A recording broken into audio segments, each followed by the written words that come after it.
Okay, welcome to level 2 now for your basic training. So, in this level 2, right, I will explain to you what is called weights in operations, right? You understand the meaning of 5S because if somebody tell you what is 5S, you can actually tell them the 5S concept and advantage of 5S on the lean management. So, what is waste? Look around in the operation area. Actually, waste is happening everywhere. But you have to deep dive and then to understand it that it's actually inside your operation site. Very good example. Transport of shipment, okay, in and out of the warehouse. Okay, is a waste. Why? There's the duration of movement and handling. How you are able to streamline it to prevent any bottleneck. The movement of the staff from the number of steps they have to carry and then to walk in and out of the warehouse, okay, or with their trolleys or with the pallet jack. The inventory of the shipment inside the warehouse, are you overstocking your items? Okay, or do you check your items in terms of damage? Team leader, like what I mentioned, is the staff, and then are your staff well trained? Are your staff able to execute the plan that you are going to design for them? Or the other staff ready to understand that the situation on the ground, how we're going to handle it? Extra duplicated work. So sometimes, right, some of the process is actually duplicated. Like what I mentioned, as the leader or as the head of the operation, we must look into every micro of the process to understand if he or she working towards it, are they duplicating their job? If they duplicate their job, then we must stop and to prevent this from happening. Okay? Waiting is a very common thing. You go to a hospital, you go to a bank, you go to everywhere, it's wait. But this wait concept, this wait issue, this wait issue is also arise in our own operation side.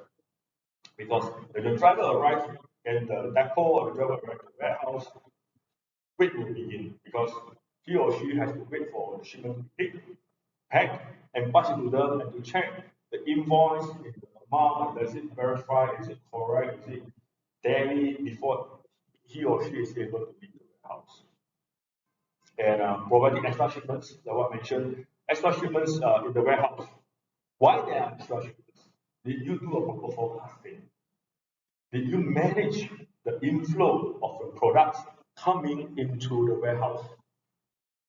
So if you didn't manage it, these are extra storage which you actually you do not need it. Correct? So this is the way. Lastly, damaged shipment. Very common that can be found in the warehouse. But as the leader, as the head of the operation, you must understand why the shipment is damaged. What really caused it? How can we minimize it? Okay. So what is 5S? Before I go through this what is 5S, I just want to hear from you. Have you heard, have you heard such a concept of 5S? No, right? Okay. So today you learn something new. It's called 5S. So 5S, the first fundamental is sort. Regardless of the whole process, you must sort the item, sort your shipment, sort your processes.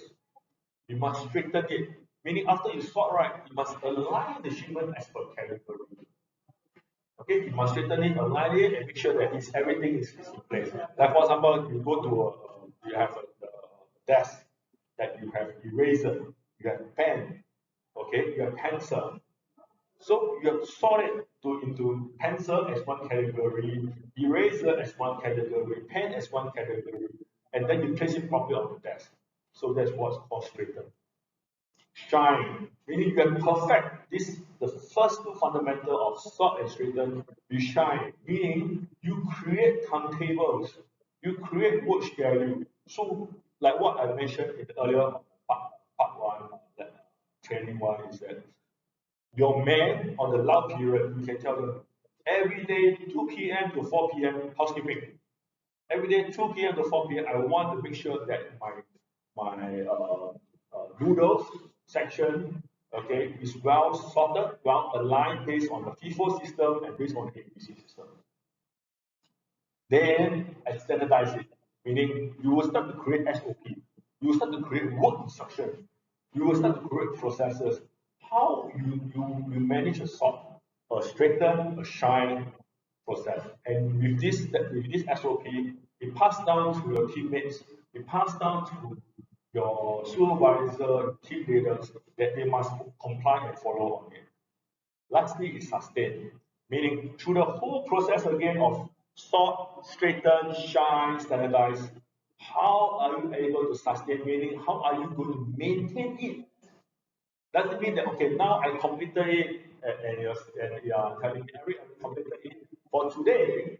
But my question is your process well maintained in the next 3 months, in the next 6 months? How are you going to maintain it? And during this maintenance, we cannot just be assumed and complacent that it is perfect.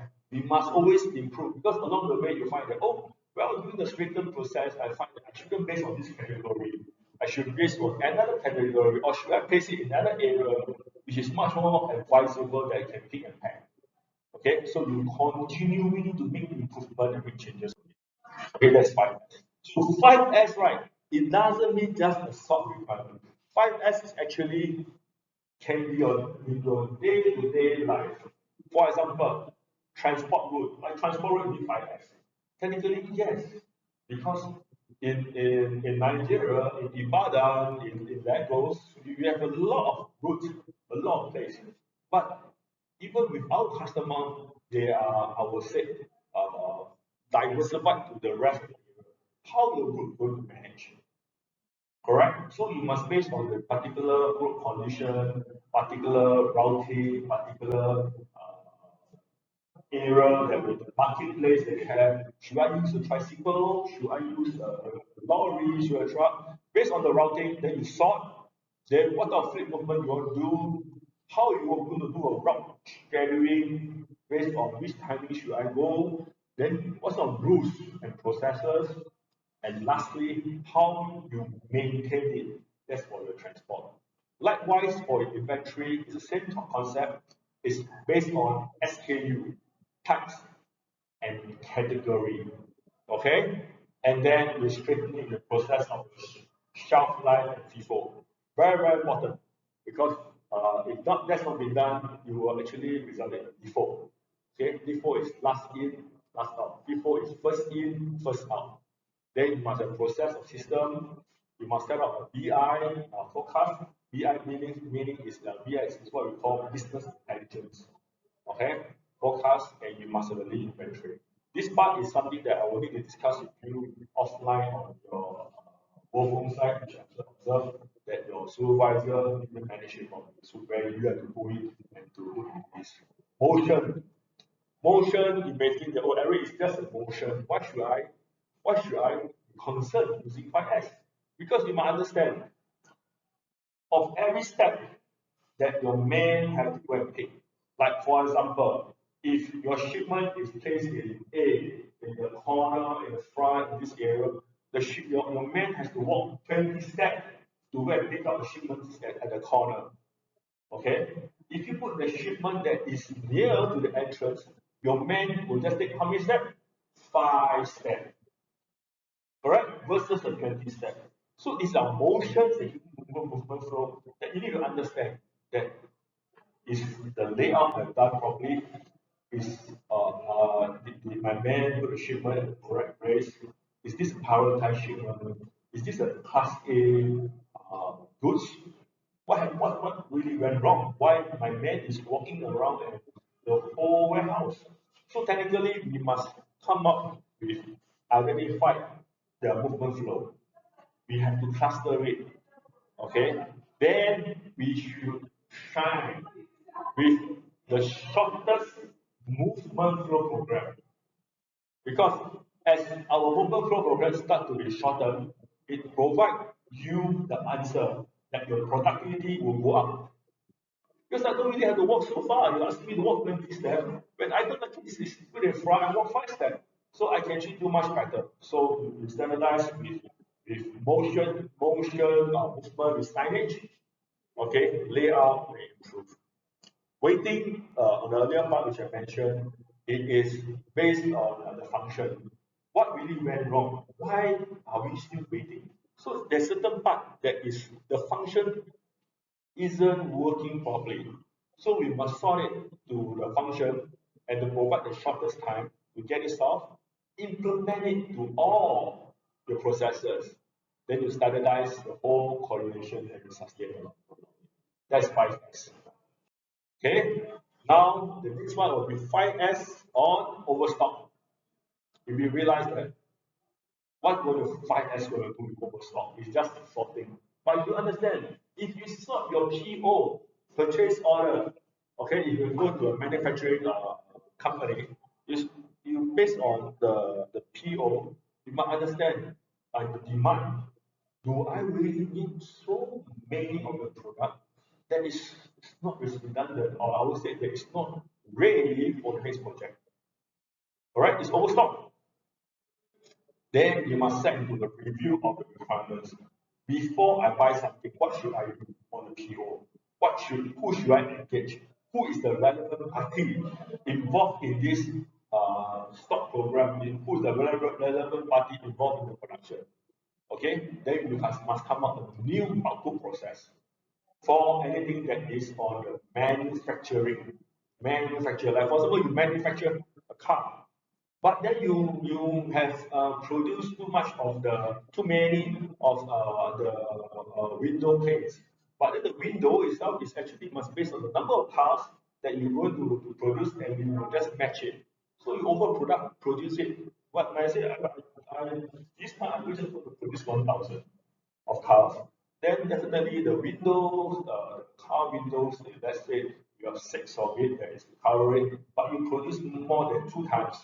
My question, do you follow the processes on the front, but do you sort it to based on the category of the cars that you are going to produce? So this is very, very important for overstock and overproduction. Training, we need to classify and consolidate the stuff or to identify the stuff based on skill. What really went wrong? How come the staff is not picking the right product? How come the staff is not putting away the inbound shipment coming to the warehouse? Is there a lack of training or is it a lack of understanding? So you as the head of the warehouse, you must sort the stuff based on skill set. Is this person is weak on put away? A and B, one side. Okay. Now C and D stuff, okay, they are weak on as example on updating Excel spreadsheet. Should I put it on one side? So once you sort right, then you based on the skill level do training program. So the person that is weak on Microsoft Excel should attend an Excel lesson. Then the person that is weak on the put away process should attend the operation inbound receiving. Then you share the result, standardize it with the HR, L&D, okay, department, okay, which is your learning and development department. Then you standardize with follow up on the training effect. The same like now I'm training you on operation. So upon you have completed, you go through a quiz, and they will in the next 2 months they will follow up with you. What have you learned? Have you used this concept that has been taught to you by the global team? And is it working effectively? Why is not working effectively? What is the concern? What is the consequences, or what is the issue or the blockage that you are facing? Okay, that's for training. Damage and effective. So damage and effective, right, is that you may realize that okay, some of the things is always leaking. Some of the items, right, that is always damaged due to the four corners of the boxes, or some of the things is that the bottle is missing. What really went wrong? So you sort it, identify it that there is a certain reason why it drop off or certain damage. Probably because, right, example, the shipment there's always wet coming in from location A, okay? Then you realize why this shipment always wet. Then you realize actually when the tricycle is actually moving, there's a hole on top of the tricycle and it's raining. That's why every time whenever shipment coming from this tricycle, the shipment is always right. So you understand the reason why. So it's a deep dive into all the damage and defective on 5S. When you start to sort it and place it into the category, then you start to realize that actually identified the key issue behind. You have to do a tracing all the way to the end. Doesn't mean that oh it's damaged. Fair enough, it's where you just change the box. But tomorrow it's damaged again. The next day it's damaged again. So something really went wrong. Okay? Duplicate. Like what I mentioned, you need to look into the duplicate function. What really, how our job is duplicated in the warehouse. So as the leader of the warehouse or the head of the warehouse, you must look into all the processes to understand where is it duplicated. For example, I ask you a question. Stock analysis and stock controller, are they doing duplicating job? Why they are not doing duplicating job? Stock controller is in charge of the influence of productive warehouse. Alright. So you really want to know like the scan, Okay. the movement of products that's coming in and Alright. but the stock analyst really want to increase data on the system. Yeah. The total number of invoices processed, Yep. the total number of products that is inbound, that is going out, Yep. coming in. So we really want to feel it on the Excel Okay. All right, I understand. So one is what you call the physical inventory record. One is the system record. But they are actually doing the same thing. Why? Inventory. Because at the end of the day, the stock analysis has to record into like for example flour, how many has been went off and how many has already existing in the warehouse, in the system, have been written. The stock control also say stock control has to check how many has really went out in the bin card. Stock control also have to understand that how many that is not currently in the warehouse physically, how many has written. Aren't they doing the same job? It's just that one is doing physical and one is just doing system. But at the end of the day, they still have to do a reconciliation. So my question is that why are we splitting this role when we are doing the same function? So this is where you guys will think about it. If it's doing the same function, my next question, can I train the stock controller to do the stock analysis job? Because it's the same thing. I just need to update the bin card. But instead of update the bin card, can I update the system? Why should I update the bin card? The actually is that I can update the system because this is what we call a duplication function. Correct? Your bin card and your stock analysis data aren't they the same? They are the same because you have the SKU number, you have the date, you have the person that has took it up. Okay, you have the shipment that is in and out, you have the balance stock that is end of the day. You can train your stock controller to just update the system directly. And for the stock analysis, because if it's to liaise with the sales rep or the account or whatever, you have the record. So he or she doing should own it. Else, what we call a result of conflict. Because if I update wrongly, I start to point finger at you. Then you said that no, I've not physically checked. I start to point finger at you because you are the one who update wrongly. But why it cannot be owned by one person? Because it's one owned by one person, if end of the day, anything go wrong, he or she will take ownership of it, or to own it that this is an update problem done by him, rather than two-person, because we do want to, this is also what called productivity delay. And every of the warehouse, even that perform your warehouse, you have to really, by 5 p.m., you have to do a reconciliation. It's a waste of time. Why the stock controller cannot do a reconciliation? Because physically, he can see like the money. And why he can just update? You do not need someone to update on behalf of him. You can train them. That's why in the part of the ways I mentioned training. We have to start to train the stock controller to be more, I'll say, more vigilant and have the ability to use the system to update rather than the big card. Because the big card update and the system is that the same?